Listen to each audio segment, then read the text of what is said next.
Welcome back to another episode of Lost in the Farmer's Market Garden Shorts, where today we're going to talk about these lovely plants right here. These ones. I know they're next to the savory, but still they need to be talked about. These are called Maribum vulgare.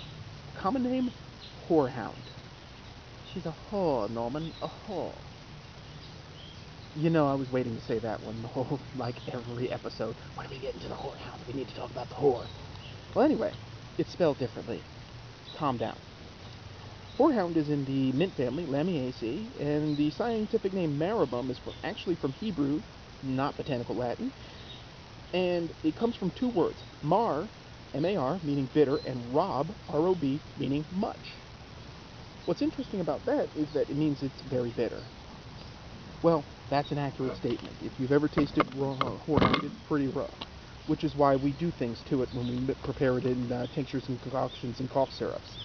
Well, anyway, the vulgare part, or vulgare/vulgaris, they mean the same thing, means common or of the people in botanical Latin. So part of it's Latin, but not always. And that's a funny thing about plant scientific names. Not everything is based on botanical Latin. Sometimes it's using Old Hebrew, especially if it's plants that are in religious books, and they were named for that first. Well, anyway, it is native to Europe, North Africa, Southwest and Central Asia. Its USDA hardiness zones are 4 through 9. It's considered a perennial, and in this climate, it is evergreen. I can't say that it will do that further north, and I can't say it'll do that further south, but at least in 8A it is. Its soil pH preference is 4.5 to 8.3, which is a pretty wide range, and it tolerates pretty crappy soil, as long as it's well drained. So in the sandhills, it would tolerate our nutrient-deficient soils. There's a catch. It still needs to be irrigated. Otherwise, you will not get the best results. And it still needs, I would say, a reasonable fertilization at least once a month for optimal results. Now, its exposure is full sun, which means 6+ hours per day on average. It seems to do well in direct full sun without afternoon shade, so that's actually very good. Its height can be 2 to 3 feet. Our specimen here, which is leaning towards the sun this way because of the tree line over here, is about 1.5 feet tall.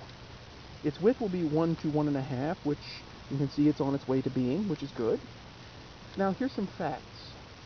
The whore, H-O-R-E, in whorehound comes from the word whore, H-O-A-R, which means a white or light-colored item, thing, whatever. Okay? As in hoar frost or hoar fog, hoary clouds, hoary lace. That's a lot of whore, minus the W. It also comes from the word hume, a word indicating a group of plants. Now, I got these definitions from the Oxford Dictionary, so that's pretty darn legit, but I already knew about whore prior, because I've heard the word hoar frost, and the first time you hear it, you just like, he said whore. And then afterwards it just becomes a normal word. So go on, whip out that word whore, confuse some people, teach them language, it's great. Now, whorehound has, I'm doing it again, whorehound has naturalized in North and South America. Okay, no big deal, but what's really interesting is that whorehound is considered an invasive and noxious weed in Australia. Let that sink in for a moment. An invasive and noxious weed on the murder continent where everything is trying to kill you in the most awful ways possible.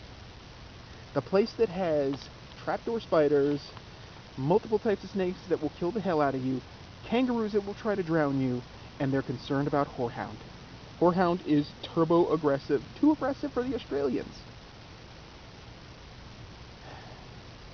Then again, we have Tree of Heaven, so I guess I understand a little bit. I digress. Now, here's its uses, and I find this fascinating.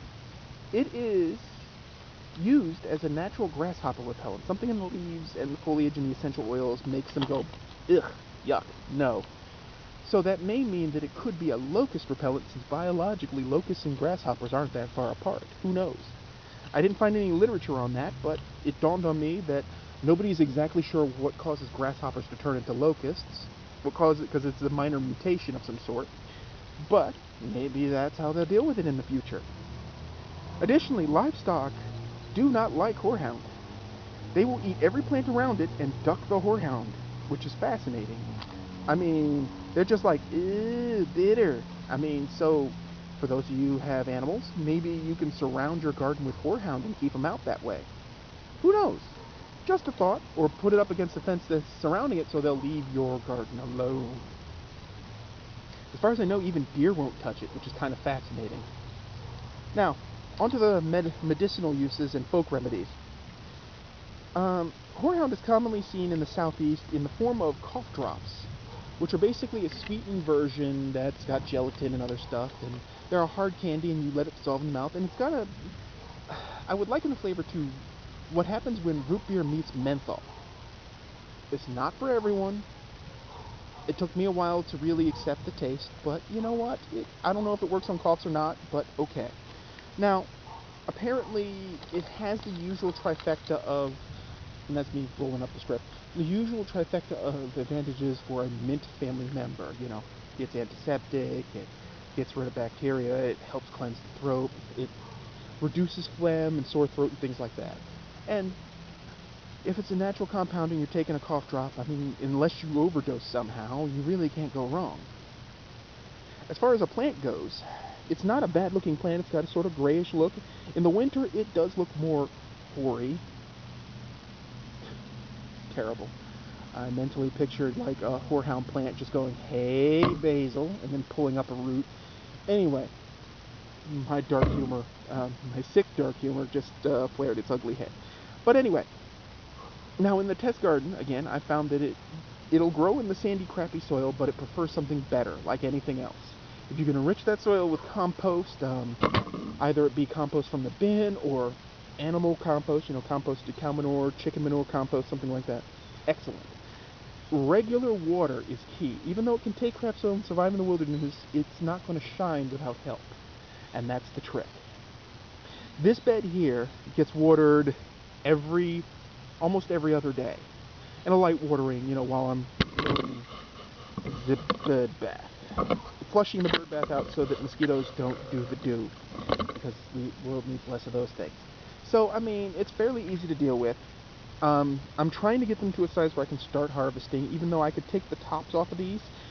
In the mint family, the flowers usually contain an exceptional amount of the active ingredient that you're looking for. When I harvest mint, I typically take the flowering tops first if they're available, because they make for some of the best tincture possible. So I'm imagining horehound will be no different. These two specimens here are 2 out of 7 in the garden. There are 5 more on the other side of the garden, and in fact, to hell with it. Let's go take a look at those.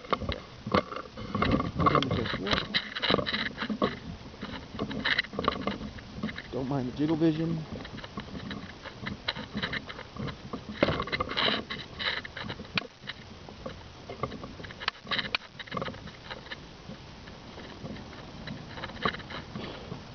Yeah. These are the other 4. Vision. That's good. So these are the other 4. As you can see, they're bigger. They're also slanted because of the dogwood shade, but they're doing well in partial shade, and they will require a little less maintenance because they're in partial shade. So hopefully I'll be able to make something out of these this year.